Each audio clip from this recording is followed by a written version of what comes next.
मानसेरा वालों ने 8 साल बाद आसमान से गिरने वाली सफेद रुई के गालों जैसी बर्फ देखी। बहुत से बच्चे तो होश संभालने के बाद पहली बार कुदरत की इस अनमोल नेमत से लुत्फ अंदोज हुए। ऐसे में किसी ने छत पर चढ़कर एंजॉय किया तो कोई सड़क पर पहुंचकर रुई के गालों को गोलों में बनाने और फेंकने में मगन हो गया। सिर्फ पहाड़ ही नहीं, सड़कें, मकानात और दरख्त सबको सफेद चादर ने ढांप लिया।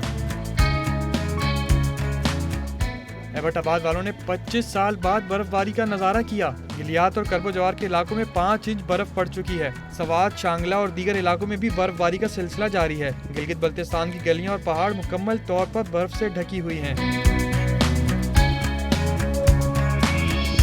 मुजफ्फराबाद का हुस्न भी देखने से ताल्लुक रखता है। साफ सुथरी फिजा में आसमान से बरसती बर्फ दिलकश मंजर पेश कर रही है।